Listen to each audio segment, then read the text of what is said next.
welcome. It's indisputable. I'm your host, Rashad Richey. Good to be with you. We have a lot on the agenda to cover. Breaking down news of the day, none other than the brilliant and funny Mr. Tehran Von Gossary, comedian, actor, and all-around great human being. Top story of the day, a cop decides to body slam a black male. His own dog, the canine, turns against the police. Here it is. You want to go?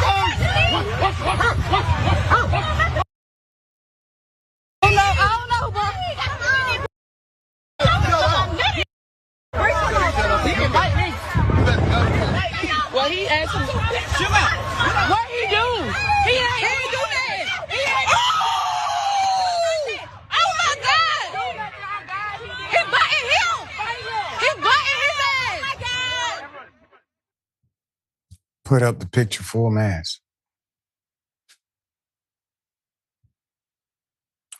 The canine is considered to be a unit officer. The reason it is considered to be a unit officer is because it has gone through training. It is trained to primarily do one thing and one thing well: identify the aggressor, the one committing the criminal act. The canine unit is first seen with dog by his side yelling at the young adults in a parking as he used the German Shepherd to disperse the revelers. At one point, he appears to be arresting a young woman in a bikini. A young man tries to peacefully intervene, but the cop body slams that young man to the ground, even though he held his hands up.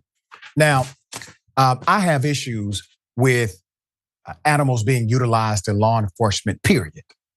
I think it is a bad practice. But you cannot negate the irony of this situation. This dog is loyal. The canine is loyal to that officer in that unit. That officer or those officers feed that domesticated animal. The officers provide care for that domesticated animal. However, when it came down to it, you have to understand the context of this. I've been saying on Indisputable since day one, when a cop arrests another cop while the cop is engaged in the criminal activity in front of them, we would have arrived. Well, ladies and gentlemen, we got a different version of that. The canine cop is the first cop in history to literally attempt to arrest a cop while the cop is in commission of said act. Let's get to it. Daily Mail reports. It wasn't the only incident where cops were using dogs to tame spring break crowds. These are children in Panama City. Video captured police unleashing at least one dog on its town's beach after major gun bust turned up 75 illegal guns. Dozens of partygoers were seen on the video hurriedly running from the approaching canine. The crowd is angered, screaming at the officer and insisting the young man he tackled, quote, didn't do anything. And obviously the canine agreed. The chaos seemed to confuse the canine, who turned and bit his cop handler. Let the canine speak for himself. I think his actions were quite clear, okay? Quote, oh my God, he's biting him, one of the onlookers exclaimed. He's biting his ass, end quote.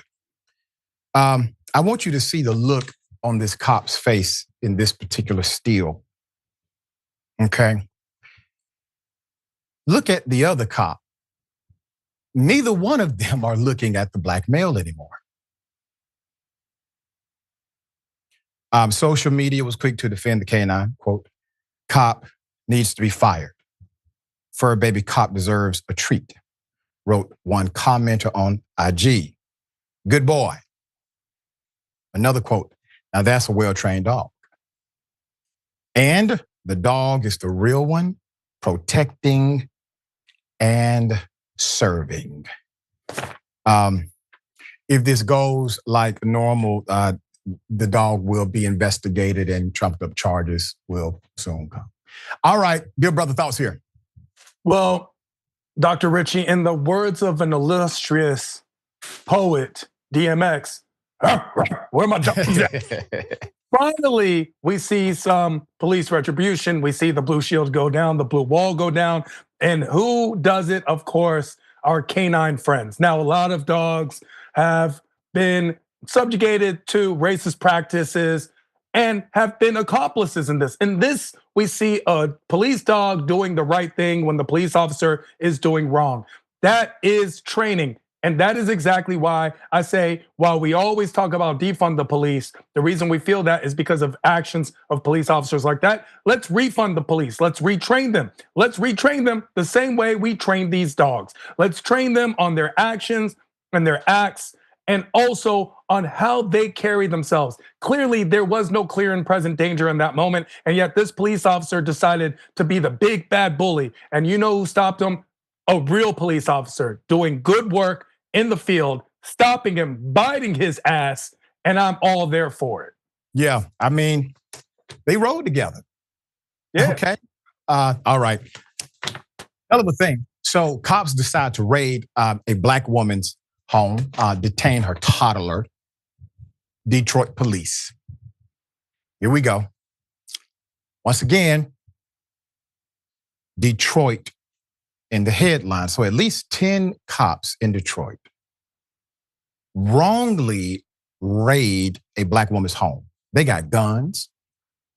They decide to detain her toddler over a license plate reader error. We've been here before. We've reported on these stories. The city is now paying her for her trouble $35,000. The city is robbing her again. $35,000 for that. We'll get into it. Once again, Detroit police already.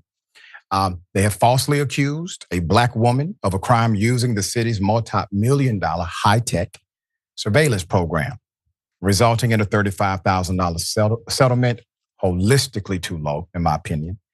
For the woman that was announced this week, Asoki Robinson was accused in 2023 of participating in a drive-by shooting through the city's license plate reader program simply because she drove a Dodge Charger, which was the car described in the shooting, not because of an actual matching license plate number. Identifying themselves only as the, quote, gang squad.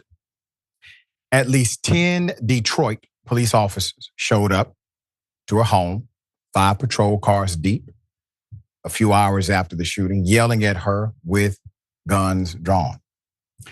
The cops handcuffed her in front of her home, placed her 2-year-old autistic child, who she said, quote, wouldn't stop crying, in the back of their patrol car as they searched the home and car without a warrant.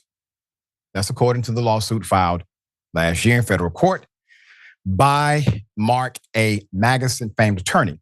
So after repeatedly asking the cops why were they detaining her and searching her home, one of the cops told her that the car had been involved in a shooting. Quote, I don't know what you're talking about, end quote. She responds. According to an interview with the Detroit Free Press last year, she also told them she has alibis, telling the cops that she spent the day with her family, and the lawsuit states she has no criminal record. Although they did not arrest her, they decided to go ahead and impound her car from her property. Impound her car with her legally registered gun. No connection to this case at all. And purse,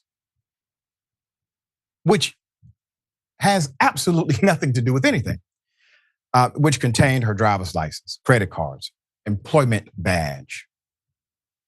A car manufacturer she works for, Stellantis. She's been there 9 years. Without her car, without her driver's license, without her work badge, she was unable to get to work, placing her in danger of losing her job as an assembly line worker. She had to borrow somebody's truck, a friend, to drive to work. You see, that move alone, that one scenario, potential loss of wages, loss of quality of life, the anxiety. Imagine making that phone call to a friend of yours. I have to borrow your car because I've been raided by Detroit police, wrongfully. They think I shot somebody. They think I was in a drive-by. And when they concluded I wasn't, they impounded all of my stuff anyway. It's insane. All right, so despite no evidence, none connecting her to the shooting, they still refused to release her car for 3 weeks. And only because she hired a lawyer who made multiple attempts to get them to return the car before they finally did. Now, I'm going to give you my opinion as to why I think they told told her personal effects, knew that she was not connected to this crime. I think they did this because they did not like what she said while they were raiding the wrong home. They're petty individuals who operate in this way. If you're not petty and you're a cop, and you're a good guy, you made a mistake, you apologize. You don't make that person's life even more upside down than you just have. You made a mistake. Somebody may have sent you the mistake. But why make her life worse? Because you're petty. There's more. Put them up, full mass. Listed as defendants in the lawsuit, Detroit Police Chief James White and Detective Dion Corbin, who was leading the investigation into the drive-by shooting that led them to Robinson's home somehow. The man that was later convicted for the non-fatal drive-by shooting had no known connection to Miss Robinson or her car. The incident is the latest in a line of similar incidents that have taken place in Detroit and around the country. We've reported on these scenarios here. Technology like face recognition implying Black people 35% of the time. That's according to 2018 ACLU studies. So 2 months ago, we reported on LaDonna Crutchfield. Remember Miss Crutchfield? She spent 8 hours in jail after faulty facial recognition software identified her as an attempted murder suspect. Now she is suing Detroit Police Department for making a false arrest, to which they actually came out with the report and said, yeah, we did. Now, the Detroit Police, they're going to say, well, it wasn't the technology. And you may wonder, why would they say it wasn't the technology when clearly the technology was part of their decision calculus?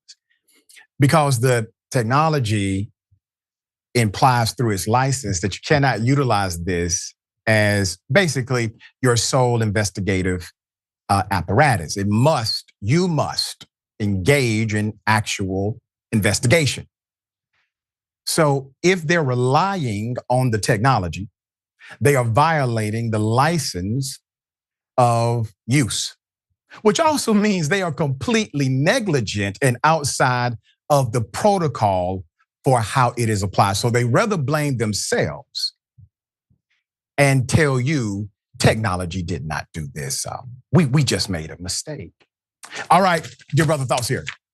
My thoughts are that it wasn't enough that people are racist. It turns out that technology is racist too in 2025 because the people who are creating this technology are racist. If the people who are creating the technology can't tell us apart, then how do we expect that their programming can do so? So we see that, and we've seen this time and time again. You brought up, Dr. Ritchie, the facial recognition programs. Now let's go to the fact that this young lady who is completely innocent and has been exonerated of all wrongdoing in every single way was punished by fines. And even though we live in a country where we're supposed to be innocent until proven guilty, we see a lot of people are guilty until they prove their own innocent. And even then they're still punished. So how do you punish by fines? You tow the car, you over ticket, overcharge. And we see this a lot of times, especially in minority communities where they overcharge, expecting you to take the plea deal, even if you're innocent, because they're like, you don't have the means to fight back. Well, let me explain something. Justice is not just for the wealthy. And thankfully that she has gone far enough to sue and has received $35,000, which is not nearly enough, by the way, as a judgment in this specific case where her constitutional rights were clearly taken away. But more importantly, this cost the city of Detroit about $20 million every single year. $20 million that, trust me, Detroit does not have. So while we're out there cutting government jobs, how about we cut government abuses? That's right, well said. And when cops commit violence, it's violence. When cops are corrupt, it's government corruption, all right? Okay, update. We brought you a story earlier this week about a cop who was illegally working with a repo man on somebody else's property, ends up shooting the man, the homeowner on his own property. He is claiming that he has a defense, stand your ground, at somebody else's house. Well, here it is. This video caught on a neighbor's doorbell camera captures the moment the Perkins family says police fatally shot 39-year-old Steve Perkins. Police, you're on back! The warning appearing to come immediately before police opened fire, killing the husband and father. The deadly confrontation around 2 a.m. September 29th stemmed from a tow truck driver trying to repossess Perkins' truck. Police say the driver arrived earlier, but left when Perkins flashed a gun, then came back hours later, accompanied by Decatur police. They started firing before they even got the full first command out of their mouth. The department states Perkins brandished the weapon towards an officer, causing the officer to fire. His family's attorney says Perkins had no idea it was police in his front yard. It doesn't matter whether he had a weapon or not. He never was given an opportunity to comply. And if he had a weapon, he was well within his rights to carry a firearm. Put him up, full mask. He brandished his weapon to a trespasser who was illegally operating with a repo agent outside of the context of statute. A judge has now ruled on this. In the update, as we reported last week, Mac Marquette, a former Alabama cop, was seeking to use the stand your ground defense to justify fatally shooting 39-year-old Stephen Perkins outside of his home. Now, that request has been denied by a judge. Judge has declared, sir, you were simply a trespasser that day. Judge Charles Elliott, who ran for his seat as a Republican, you heard me right, concluded there was insufficient evidence that former Decatur, Alabama officer Mark Marquette, 25, acted in self-defense on a late summer evening in 2023 when he repeatedly shot 39-year-old Stephen Perkins outside of his home. The judge said he based his decision on two questions. Did Marquette act within the scope of his job as a police officer? Two, were his actions consistent with what a reasonable officer would do in that situation? Both of those answers are hell no. Here's why. Number one, Marquette was not operating in his confined role as an officer. State law prohibits officers accompanying what's called basically an aggressive repo without court order. So if you do it anyway, you are now operating outside of the boundaries of statute. Second question. Would somebody else do this? I mean, a reasonable, objective person? No, because other cops were there and they did not shoot the homeowner. The answer first question, pretty straightforward. Marquette and 3 other officers were dispatched, okay, to help Caleb Combs after he called the police and accused Perkins of pointing a gun at his chest when Combs tried to repossess his truck. Combs told police he wanted to retry the seizure, but said, quote, would not go back alone. Alabama law, however, has a remedy, okay? You got to get a judge's authorization if there was a breach of peace during an attempted seizure. That did not happen in this case, which weakens Marquette's argument. And you have to believe that if this is a culture practice, even though it is outside of law, there may be money exchanged privately to assist these individuals contrary to the law. Elliott wrote that the officers had the authority to approach Perkins' property, to park nearby, but they did not have cause. Quote, once they viewed that no crime was occurring, to enter his property. Had they behaved as investigators and made contact with Perkins, their claim of self-defense would have been easier to advance. Since they failed to do that, Elliott viewed Marquette and the other officers as trespassers, acting outside of their authority as cops. The man pointed his gun or brandished his gun or had his gun because trespassers were on his property, period. Something that any of us in that situation would do to protect our families. There's more. Back in March, prior to this decision, a motion filed with the Alabama Court of Criminal Appeals by Marquette's attorneys says they heard, now get this, from reliable sources that Judge Elliott privately told a Decatur police lieutenant who is a state subpoena witness and subject to the case's gag order of his intention to deny Officer Marquette's immunity hearing because of extrajudicial concerns, end quote. Marquette alleged that he learned about Judge Elliott's predetermination because the DPD lieutenant spoke about his conversation with the judge in a setting wherein it was heard by others who in turn told Marquette the filing said, come on now, boo-boo, this ain't gonna work. I mean, what you doing? This will not work. First of all, judges are able to weigh extrajudicial evidence. It's within the doctrine. Second, hell, 90% of judges make up their mind before they come to that bench. You already know that. But it's fine as long as it works to prosecute individuals harshly and overcharge and sentence. Now, after hearing about this conversation, he's a Republican now, okay, who made the right legal decision.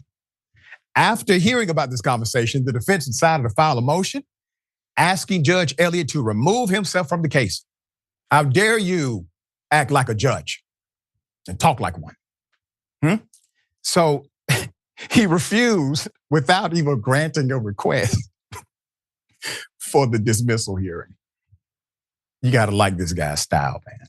The defense alleges that Judge Elliott, his conduct included conversations with the defense lawyer, the Decatur police lieutenant, other judges and prosecutors in the case violate several judicial ethics standards and suggests he is not impartial about the case. Elliott denied those claims according to court records. So jurors will be left to decide whether Marquette was at Perkins' house to keep the peace or whether he acted reasonably when applying deadly force. The officer's trial is scheduled to begin June 9th, but that could be delayed if the defense appeals the judge's immunity ruling.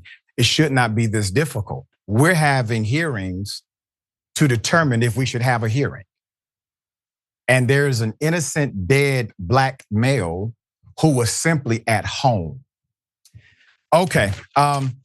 This is when you see the underbelly.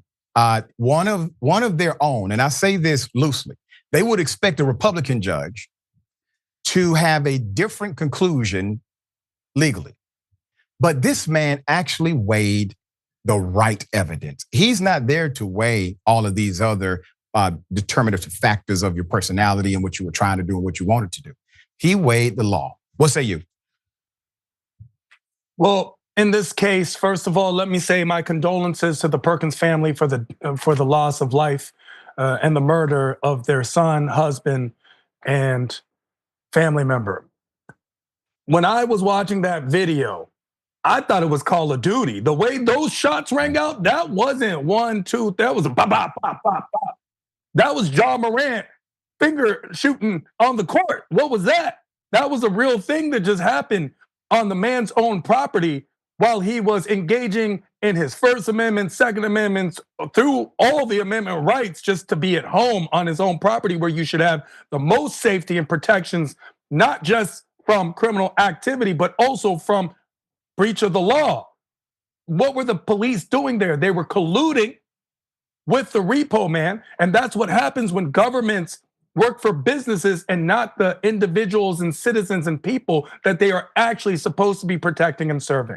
This was corruption at a high level. Now, let's go also to the idea that a white Republican judge said you're racist. Then my guy, you're racist. Like when the white Republican judge says you're racist, you're racist. When the white Republican judge is telling you you're guilty of doing a racial heinous act, this is the truth. It can't get more clear cut than that. And you see, even when they thought they had a favorable judge, as soon as the ruling doesn't go their way, they try to get rid of that judge because now all of a sudden the system doesn't work. What do you mean? You're that implicable in this particular act.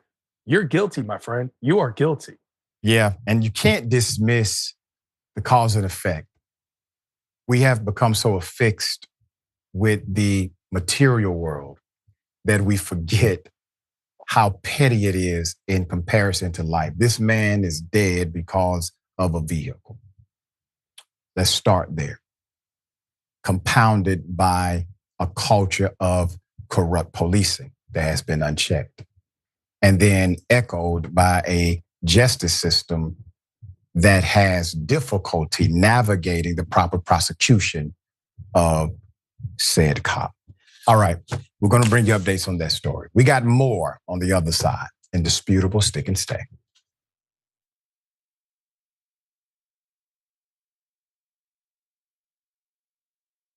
I'm in Salt Lake City, Utah.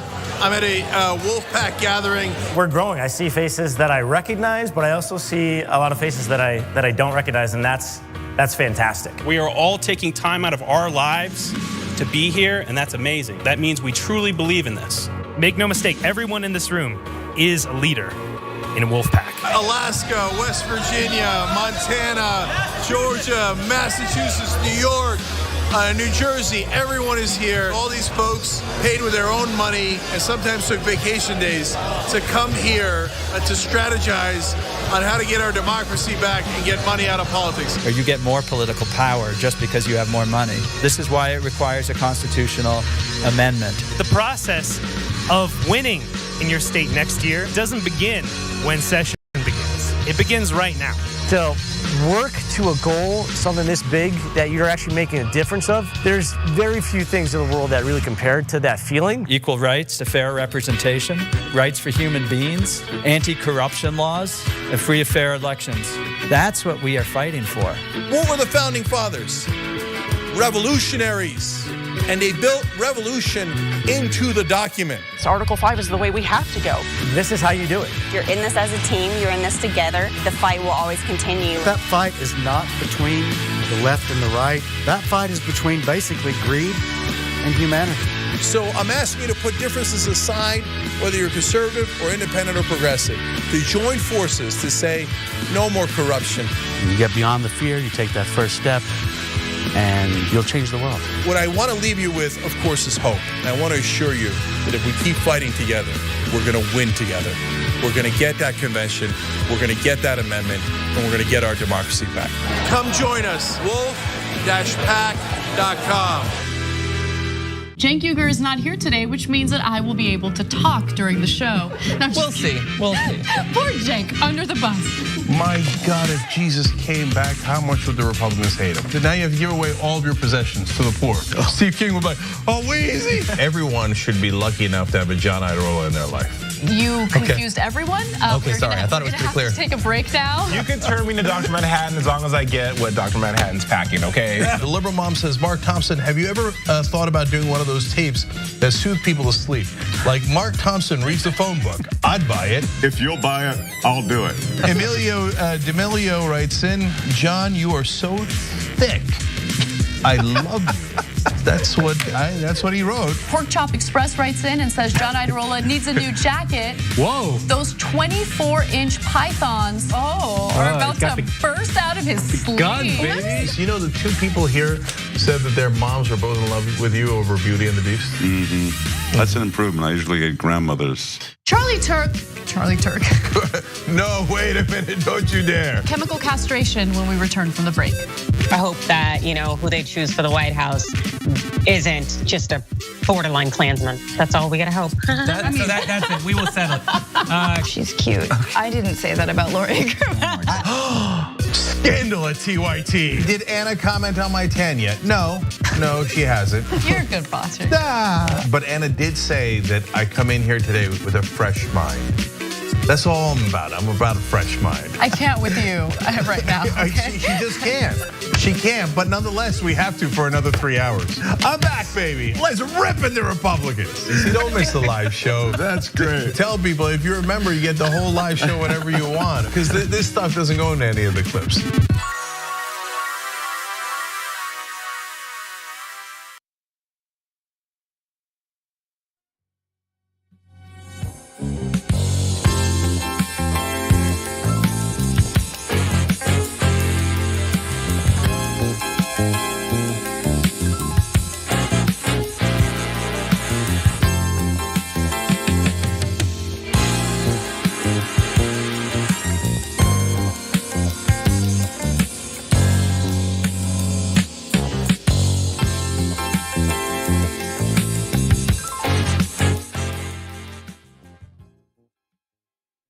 All right, welcome back. Always good to be with you.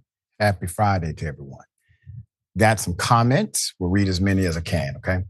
America Needs a Reboot says, that K9 gone woke. LOL.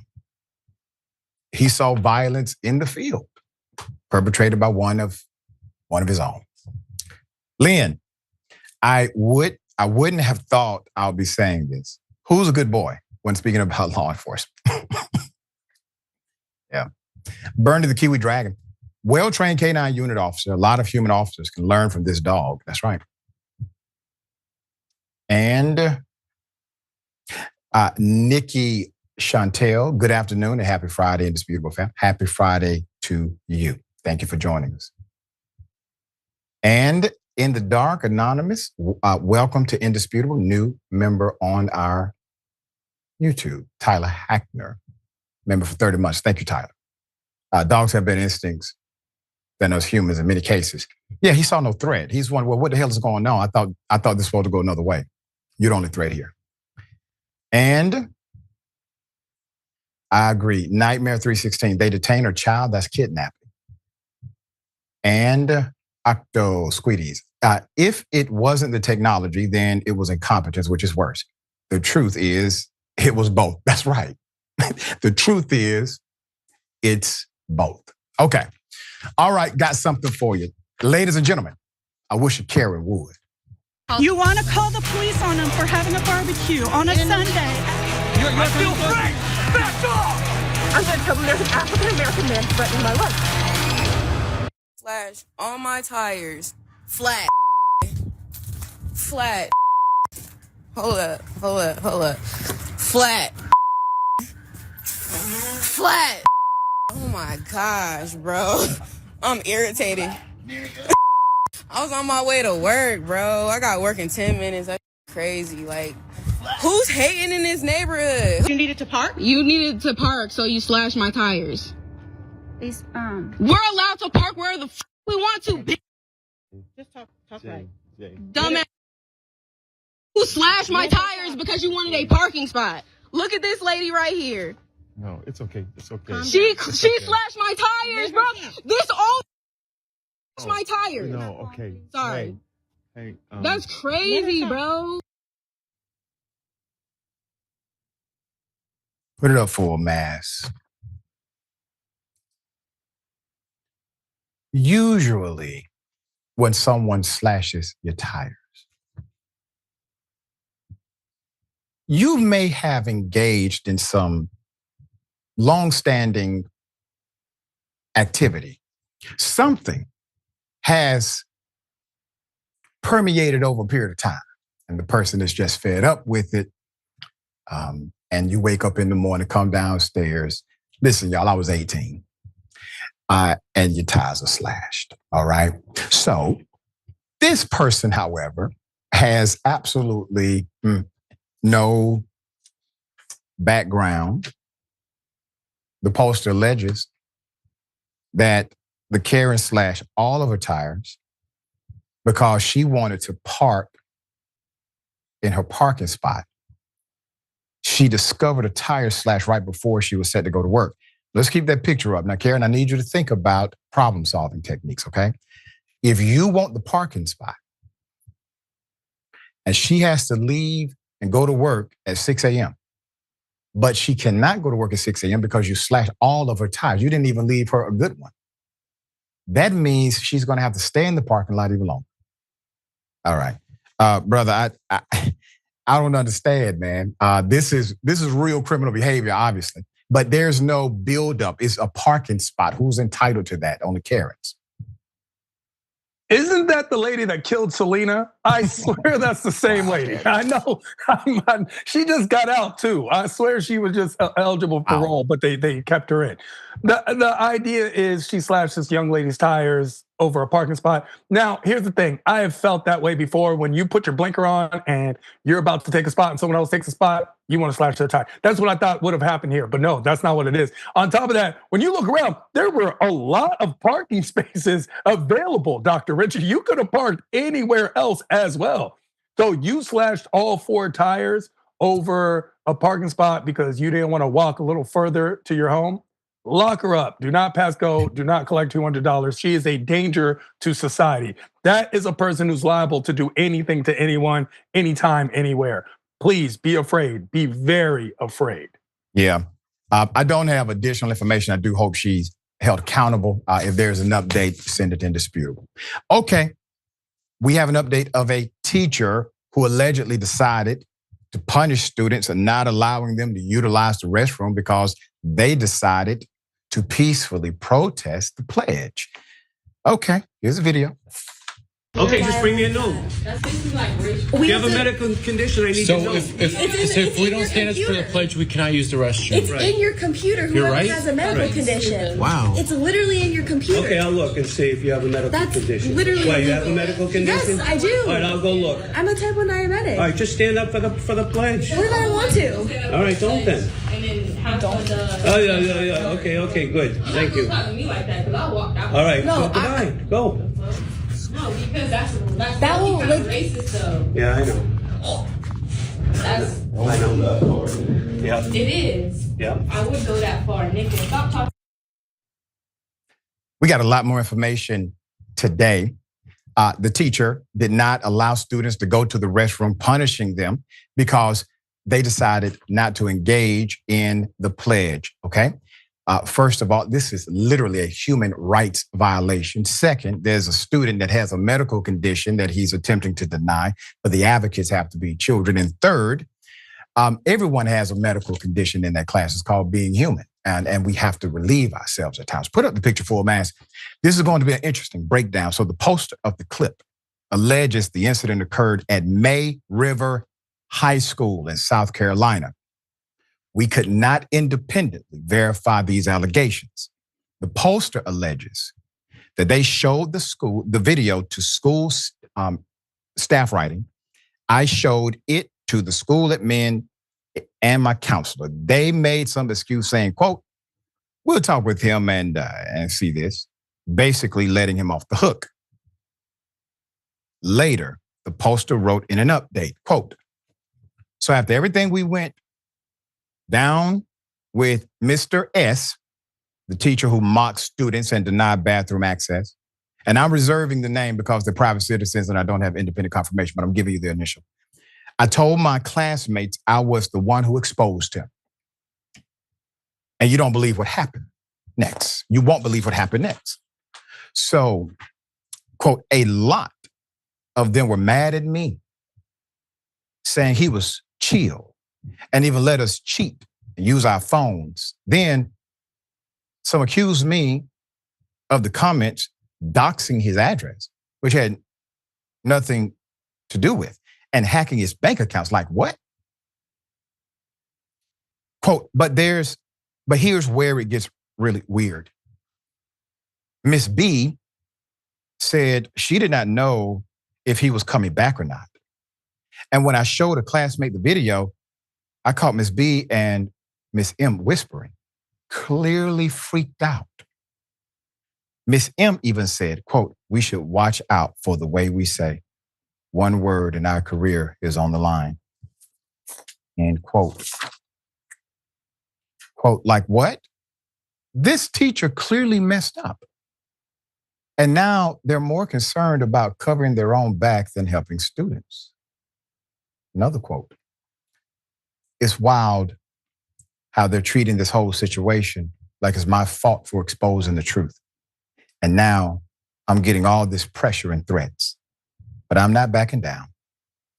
If you're going to mess with me and other students' rights, you better be ready for the consequences, end quote. May River High School principal, Karan Webb, and Bedford County School District Superintendent, Dr. Frank Rodriguez.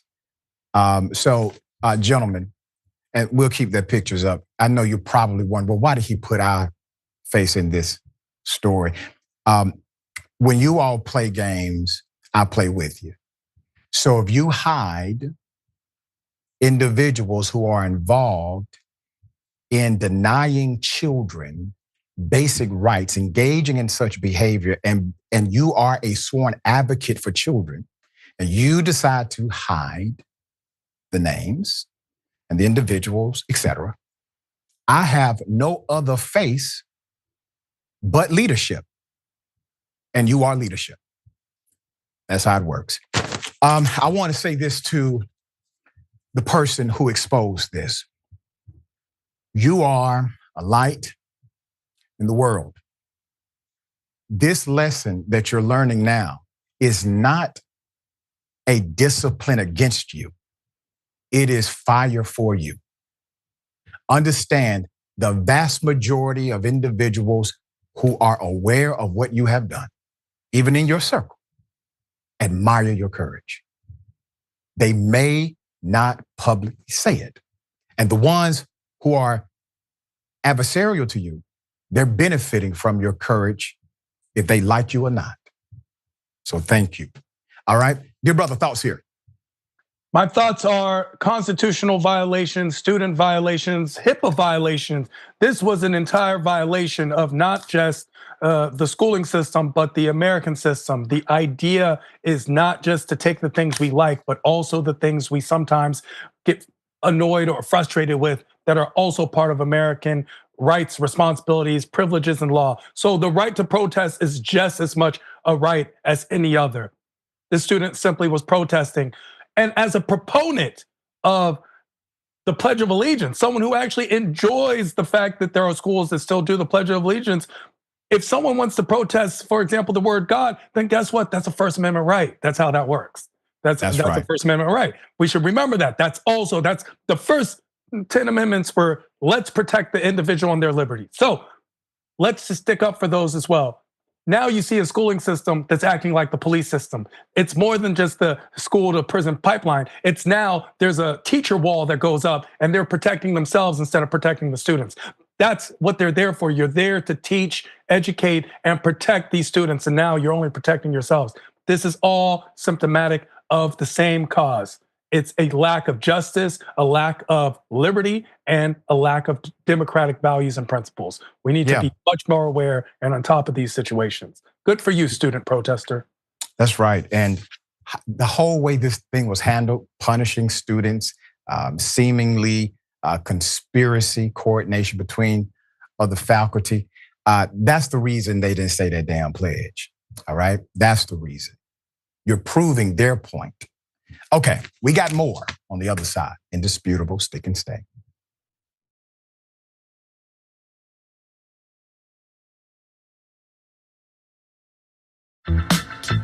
I went to Kentucky Fried Chicken when I first got my license, like 17 years old or 17, 18, whatever it was. And I'm driving, I think, my dad's Oldsmobile. And I parked it in a place where there was 2 cars next to me, really tight spot, and a car behind me. I don't even know how I got in there because I'm a terrible driver. Back then I was an even worse driver. And on the roads I'm okay, but in parking spots, I have terrible spatial reasoning and I'm a mess. And on my way out, I hit all 3 cars at once. I broke all records, okay? So I went, as I'm backing out, I went boom, oh and this side hit that car, this side hit this car, and the back hit the 3rd car, okay? And I got stuck. I didn't know how to get out. Like, I went, okay, for this, and then I'm like, no, and then, right? And then finally I had to stop, go inside the KFC and go, A, I'm sorry, I hit a bunch of your cars. They're like, what do you mean a bunch of your cars? I'm like, I don't know. Wow, there's a B? Yeah, I'm like, I hit 3 cars. I don't know, so you guys gotta come help me, okay? Okay, so 1, my bad, really sorry about that. Okay, number 2, can someone take my car out? Because I don't wanna keep hitting your cars and I'm incapable of taking it out of this spot. Now baby, move that fat, baby, move that fat.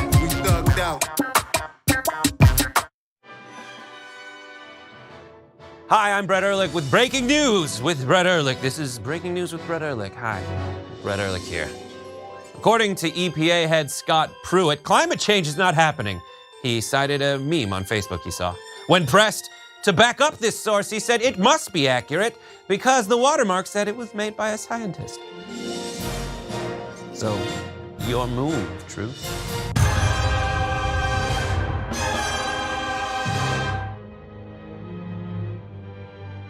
At TYT, our mission is to boldly pursue truth, challenge the establishment, and drive positive change. At a time when corporate capture of our media, our government, and our politics is nearly absolute, everyday working people need a champion to fight for them and to push back against the powerful interests that threaten our democracy itself. At TYT, we're proudly progressive and call out corruption and duplicity wherever we see it, from Republicans, Democrats, or anyone else. And unlike mainstream news media outlets, we're not beholden to corporate advertisers, to defense contractors, to Wall Street, or to Big Pharma.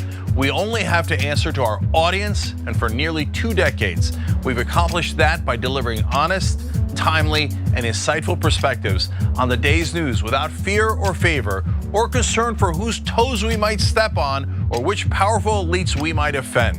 And while we're super serious about the news, we also manage to do it in a way that is fun and lighthearted. We can do this together and serve our audience, and yes, have fun doing it.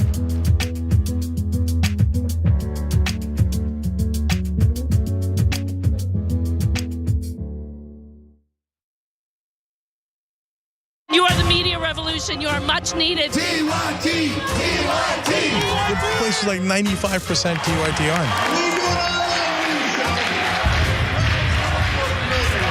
You guys, the Young Turks, which is my favorite channel, we're getting that message out. Tank and the Young Turks do an extraordinarily good job. No matter what mainstream media says, you have to listen to the Young Turks. People who support us on the internet, that's what gives us strength. That's what allows anyone who was in there who was undecided to think one side seems to be winning. They seem to have a bigger army. There might be a reason for that. So thank you guys.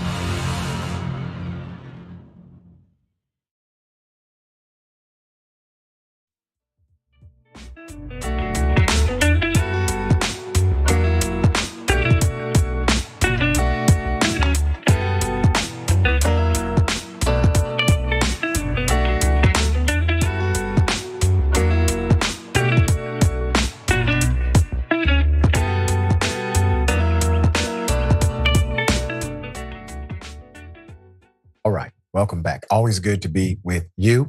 I'm going to read some comments. Thank you for joining the conversation. Andrew Martinez says, no, it's not okay. She needs to be charged with property damage. That's right. The inconvenience of this whole thing is insane. And that's right. Guam will capsize Dragon. Well, now she can't move a car, stupid. That's right. Problem solved. Right. Very simple. And Cindy Allen. They're eating the cops. They're eating the cops. While referencing what Donald Trump would likely say. Yeah. Karen, Texas boy, says, why you doing all that talking and not calling the cops? You have a great point. But you got to think about it. You just got outside to go to work and this, I mean, you're in shock kind of. And the Karen is like, yeah, I can understand the commentary. Liberty Blair, happy Friday, Doc. Happy Friday back to you. Okay, all right. Well, Trump has fired 6 national security officials after meeting with Laura Loomer. Let's go to it. Former President Donald Trump refused to distance himself from racist comments made by conspiracy theorist Laura Loomer, who has traveled with him this week. Laura is a supporter. I don't control Laura. Laura has to say what she wants. Do you disavow those remarks, and why? And why do you associate with her? Well, I have to see what the remarks are. You're telling me for the first time we're here discussing the destruction of San Francisco and California by a person that's running for president. So I don't even know what you're talking about. But other Republicans have raised alarm bells about Loomer, who called 9/11 an inside job, but accompanied Trump to 9/11 memorial services this week and has posted that the White House would smell like curry if Harris was elected. Go ahead and play that clip of Donald Trump saying they're eating the dogs, they're eating the cats, they're eating the pets of the people in Springfield, Ohio. You know, the thing that the media is blaming me for, they're saying, well, it's very clear that Laura Loomer is the one who told Donald Trump to say this during the debate. So what? I ain't like her. Okay, I don't suck to get to the top. That's what Kamala Harris does. Put it up full mass. Here we go. All right, we got to get into the side chick business with Donald Trump. Okay. The White House. But let me say this. I know some people are going to complain about my contextualization, but understand what's happening. They're traveling together. These rumors have been echoed by members of the Republican Party, all right? And when the reporter asked the question about her racism, Trump responds as if it's his wife. He says, I don't control her. She's her own person, you know. What? Wait a minute, I've never heard Trump refer in that context when it comes to a defense of somebody else. So there's a different relationship, believe me. Okay, put it up. So the White House has fired multiple administration officials, including at least 4 national security advisors or council staffers. 3 sources close with the move told CNN. Firings came after Laura Loomer, far-right activist who once claimed 9/11 was an inside job, urged Trump during a Wednesday meeting to get rid of multiple members of his National Security Council staff, including his principal deputy national security advisor, claiming that they are disloyal. It was unclear when the Loomer meeting was placed on the schedule, but one aide said the presence of Wiles and Gore underscored that it was a sanctioned meeting. The Oval Office meeting with Loomer, which was first reported by the New York Times, took place as the president and his economic team were prepping the tariff announcement in the Rose Garden, you know, wrecking Americans' economy. Waltz had been in the Oval Office for other meetings when Loomer arrived for an audience with Trump and stayed as the president met with Loomer. Susie Wiles, the White House chief of staff, who was among the advisors who worked to control Loomer's access to Trump during the campaign, was present for the Wednesday meeting. Sources familiar with the meeting said. One of the sources said Loomer had compiled a list of roughly a dozen names, and that the subsequent firings were a direct result of the meeting with Loomer. Now, first of all, she didn't just compile the list. She was asked to compile the list. She didn't just come to the White House. She was requested to the White House. None of these things are happening just because Loomer wills them. It is because the president of the United States is not only a surrogate for Elon Musk, but he is, in addition to that, unable to run his own administration. So he calls in Laura Loomer, an outsider, to do so. There's more. Trump defended letting people go when talking to reporters about aboard Air Force One. This was Thursday. Quote, always, we're going to let go of people we don't like, or people that we don't think can do the job. It's the people you don't like. You don't care about you doing the job. Or people that may have loyalties to someone else. That's it right there. Okay. Trump said, but he said Loomer was not involved in Wednesday's firings, calling her a very good patriot, whatever that may mean. Here's what we know. Nobody met to figure out how to make sure you have a livable wage. Nobody had a meeting so that cost of living would come down. Nobody met to figure out how you would benefit from their leadership. Not one of them. Trump praised Loomer, saying that while she has recommended firing people in the past, now that's pretty bold. That's you just recommend who needs to be fired. Yesterday, she recommended some people for jobs. Quote, she is a very strong person. And I saw her yesterday for a little while, and she makes recommendations on things and people. Trump said aboard Air Force One. Quote, and sometimes I listen to those recommendations. Like I do with everybody. I listen to everybody. And then I make decisions. Loomer did not offer details on the meeting, but said she, quote, continued reiterating the importance of strong vetting. Out of respect for President Trump and the privacy of the Oval Office, I'm going to decline on divulging any details about my Oval Office meeting with the president. Loomer told CNN earlier Thursday, quote, it was an honor to meet with President Trump and present him with my findings. I will continue working hard to support his agenda, and I will continue reiterating the importance of strong vetting for the sake of protecting the president and our national security. We're supposed to be protecting people. The folks who voted in the election, the ones who wanted to vote but couldn't, or maybe didn't, but they're in this country.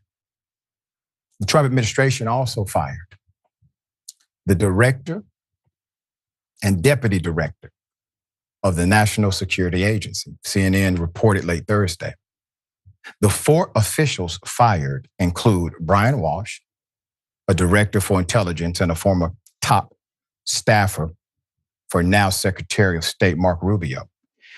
On the Senate Intelligence Committee, Thomas Boudry, a senior director for legislative affairs, who previously served as Walt's legislative director in Congress. David Feth, a senior director overseeing technology and national security, who served in the State Department during Trump's first administration and also Maggie Daughtry, Senior Director for International Organizations. Now, many of these appointments and these individuals are what you call lifers, all right? They really don't change with the administration. Sometimes their position may change, but their expertise is so valuable, the institutional knowledge remains. They are not overtly partisan typically, and they have engaged in significant industry work within that particular government position. The reality is Trump is simply creating the atmosphere for one test alone, your loyalty to him. Now, he's doing this within the first couple of months because he wants to send a message to anyone who may be disloyal to him. So this is a big, big firing. We're not talking about firing from an unknown department, okay? And we're not even debating, why would the president be involved in such staffing issues like this day to day? Well, he's doing it intentionally. He's shrinking everything to fit him and to be loyal to him and nothing else. Put him up. Principal Deputy, National Security Advisor. His name is Alex Wong. You see, Alex was not among those who had been dismissed on Wednesday. However, one White House official speculated to CNN Thursday that Wong could actually be out as later that day, though a final decision had not been made. Wong was one of the advisors specifically targeted by Loomer, who publicly questioned his loyalty to Trump and criticized him privately as a never Trumper. One of the sources speculated that National Security Advisor Michael Waltz may have been reluctant to fire Wong because he has been embroiled in a controversy surrounding the leak of the controversial signal messages related to military strikes on Yemen that Waltz and his team have been under fire for initiating. Yep, I'm pretty sure that's the reason. All right, a lot of twists and turns, dear brother. What say you? What I say is this, is that President Trump is now getting advice from a self-proclaimed Islamophobe, self-proclaimed white nationalist. Those are the words of Laura Loomer, not mine. A person who has been part of entrapments, who has set up immigrants to be deported by hiring them to do illegal activities on purpose. Someone who has been a part of entrapment in setting up the Hillary Clinton campaign by collecting illegal donations and then trying to tie them to them. Someone who is a constant conspiracy and hate monger. This is the person who he has to decide. And then we keep hearing these words like loyalty. Loyalty to who? Loyalty to the country or loyalty to President Trump himself? Because that is what this country is about, is loyalty to this nation. So you are firing 4-star generals who have given their lives and their entirety of their lives in order to get there. And you're saying that they're not loyal to the United States of America? These qualified 4-star generals, and you're thinking of Laura Loomer, who has a degree in journalism from Barry University. No one's even heard of Barry University. And that's the person that you're asking? That's the person you're asking? We have a problem. And this is 2 months in. What are you gonna do 2 years in or another 2 terms in? Please stop this now. Yeah, and this is what happens when you elect a brand rather than a public servant. But here's the thing with brands. Brands fade out. Nobody stays loyal forever, all right? We got more on the other side, indisputable stick and stay.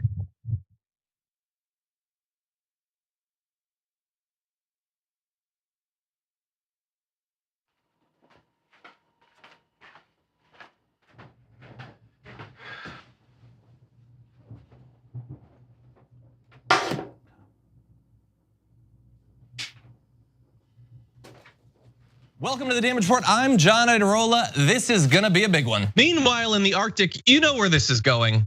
You watch the Damage Report, the Arctic's on fire. Obviously, why would we be talking about the Arctic except to tell you that it's melting once again? The Republicans aren't that interested in it. I wonder why. Lift out of poverty up to 3.7 million people, including an estimated 1.3 million children. Hashtag save the children? Not if it costs money. I mean, come on. Ring the bell on YouTube today. You know what it does? It actually rings the bell at my house. It's super annoying, but if you do it, it just keeps on ringing. Oh, plus you can find out when the show is live and whenever we have new clips. Ring the bell. Oh no, not again.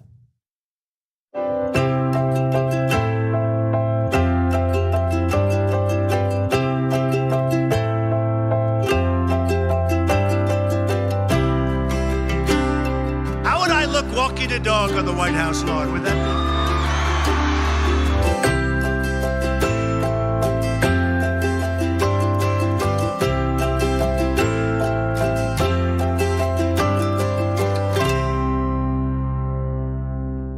You know how much it costs you to start an account on tyt.com?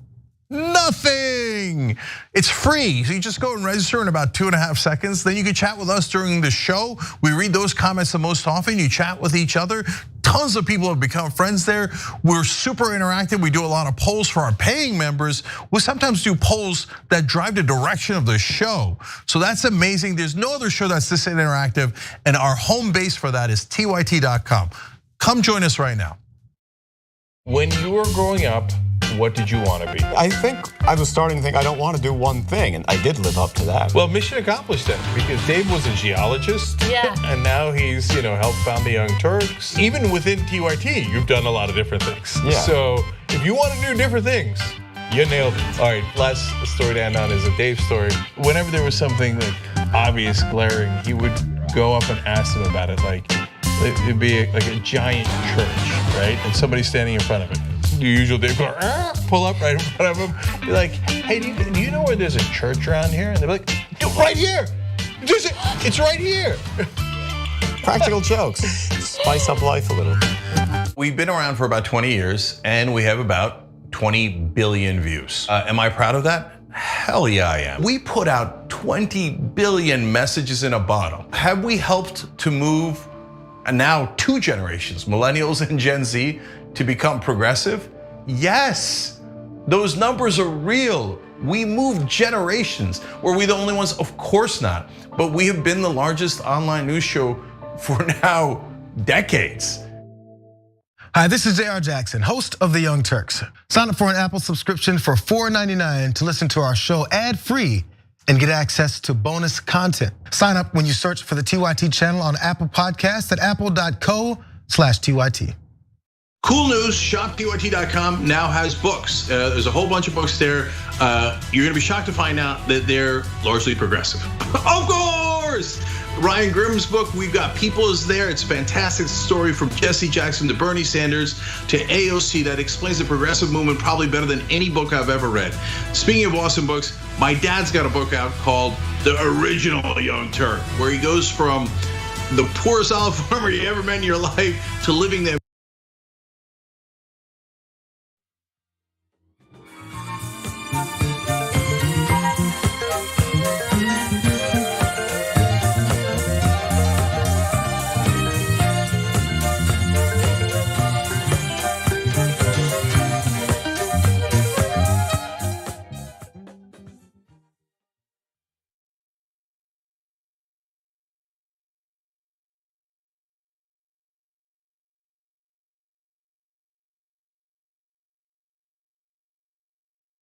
All right, welcome back. A lot of show left. I will read as many comments as I can. All right. Be Like Denmark says, this story, talking about Loomer, this story is actually far more disturbing than the tariffs. That she is in charge of national security is a huge breach of national security. That part.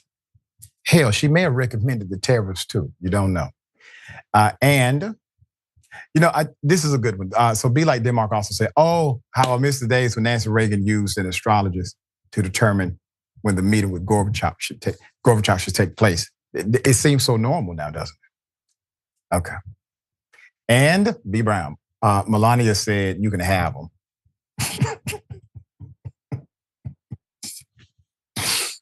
I'm thinking about that awkward time he tried to kiss her. I think they have like a 2 kiss per year rule or something like that. And it was in front of everyone.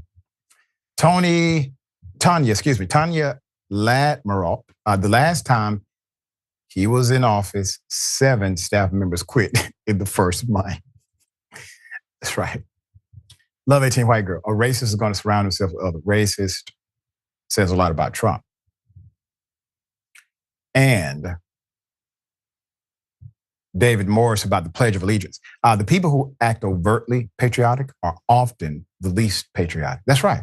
Because patriotism requires authentic remedy as well as love and tough love. Sometimes that tough love part they don't get, but that's how we become better. All right. Well, a black man returns his groceries at Whole Foods after being falsely accused of theft. We got the video. Here it is. Now come back. Where you going? You want to see my receipt? Oh yeah. Oh yeah, we got a lawsuit now. Come on. Come on. Come on. Where you going? Where you going? Come on. Come on, I want a refund for all the. I want a refund for, where's the manager? You can't tell me don't come back. What you? I want a refund. Now, what did you say to me? Do you have a receipt? For what? For the. Why? What do you mean why? Yeah, why? That's all of our product right there. And you didn't pay for it. Okay, all right. Hey, excuse me. I've been accused of stealing, so I want to return everything I got. Okay. Do you have the receipt? Yeah.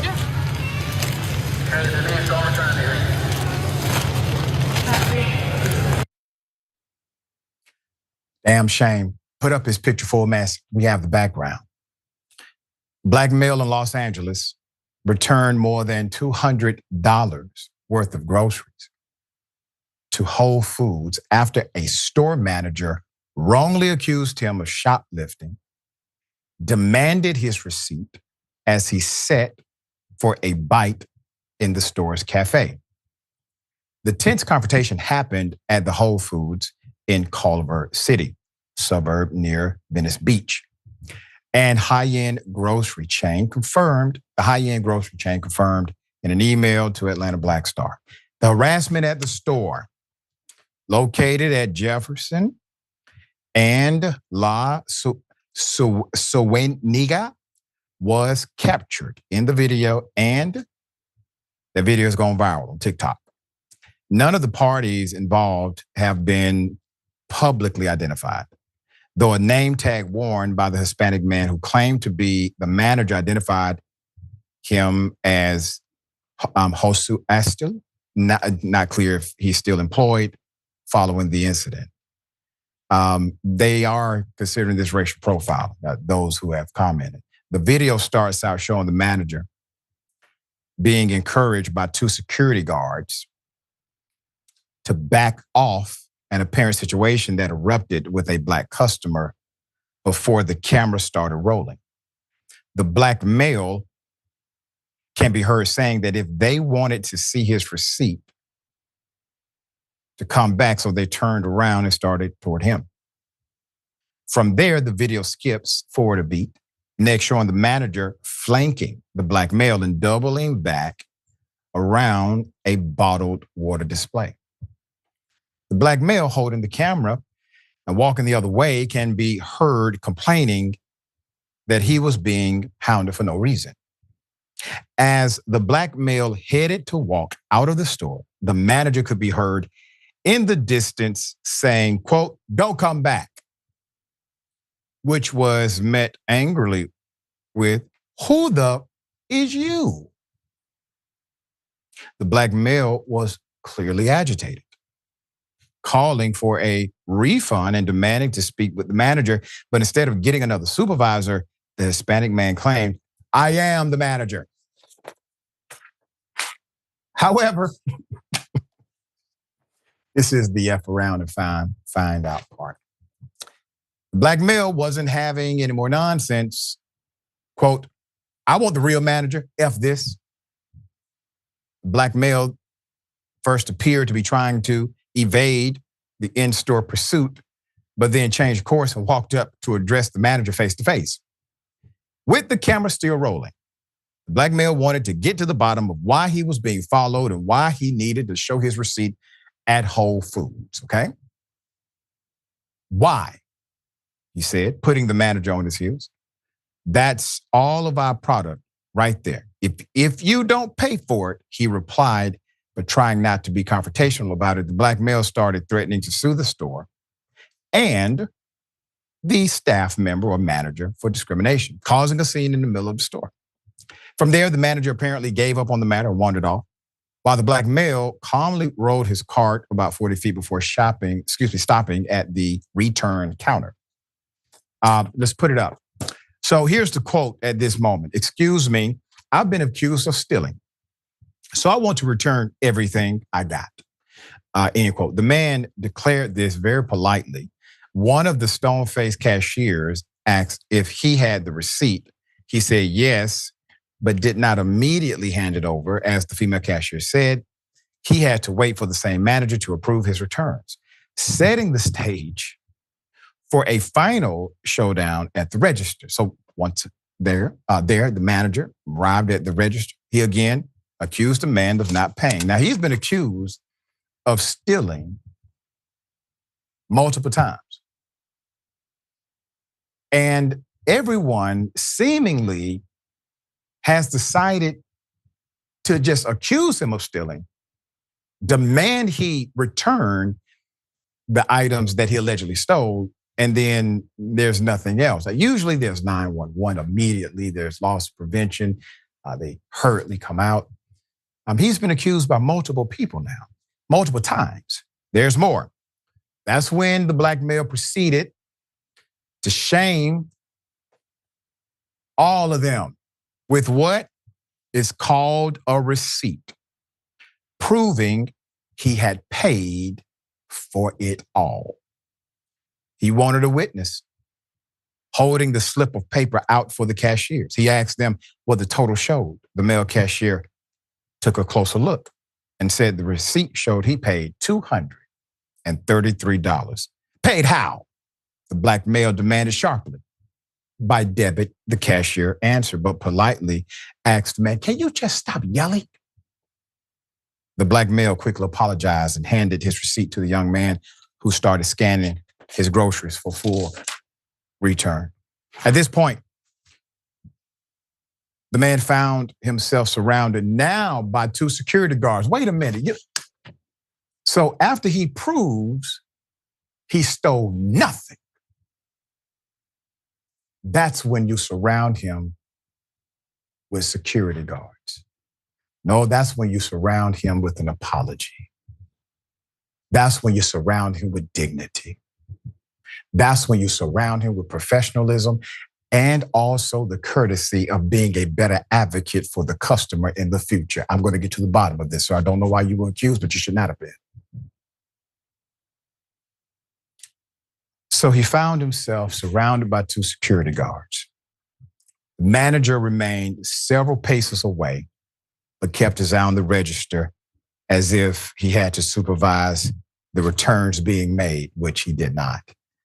That's when the manager revealed that security had informed him they observed the man grab some items from the hot bar and start eating without paying. Quote, "Security is a goddamn lie," he says. Looking back at them now, he had the receipt to prove it.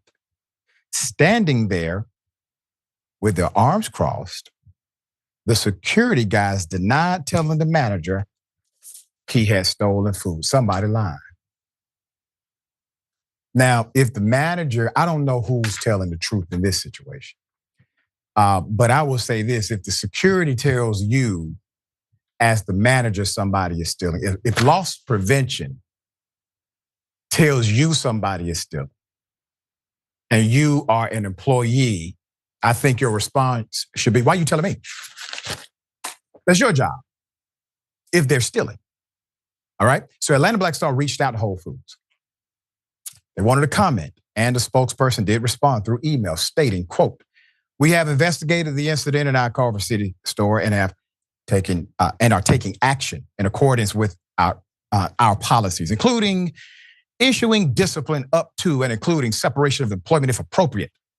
The statement does not provide specifics, and the chain did not disclose the names of the security employees involved. Atlanta Black Star also reached out to the black male in the video, who said Whole Foods has been in touch with him and is working to rectify the situation. You know, if one individual would have said something like that to him when he was falsely accused, this is likely not a story, okay? It was the persistent refusal to simply check your own record and not assume, but factually know that this man stole, which he did not. All right? Okay, dear brother, thoughts here.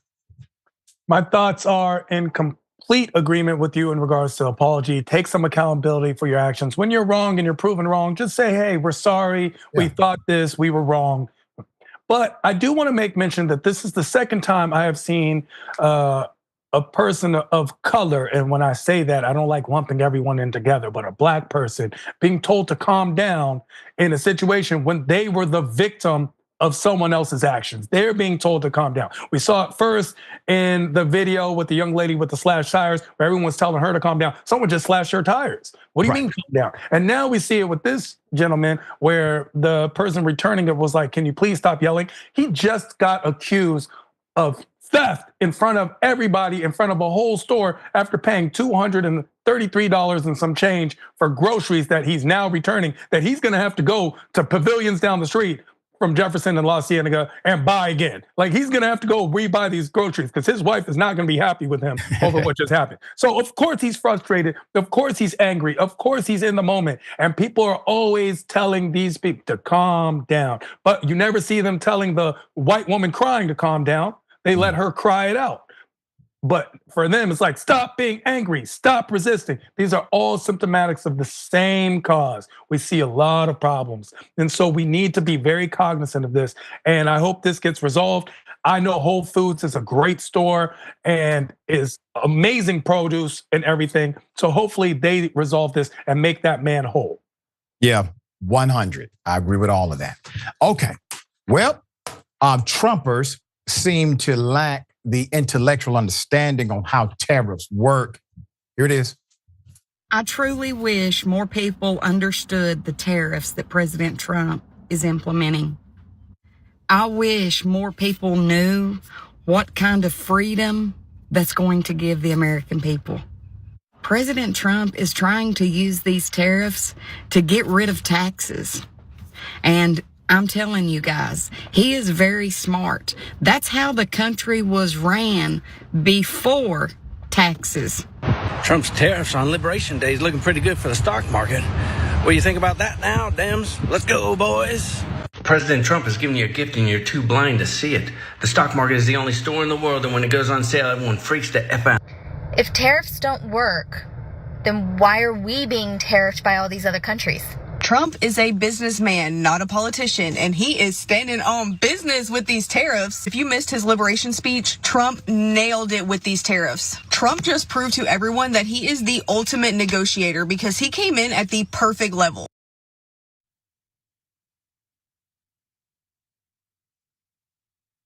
We may be doomed.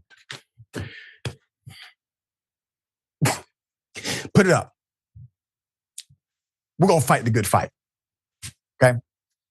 And there's still opportunity to overcome this. Okay.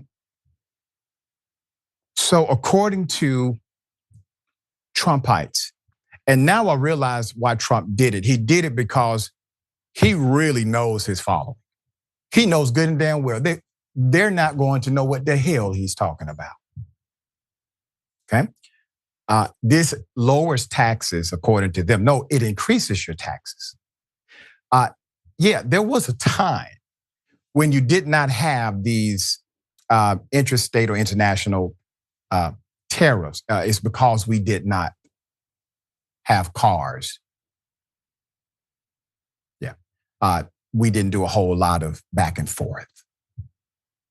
So now we live or exist in a globalized context, globalized economic context, globalized social context, et cetera.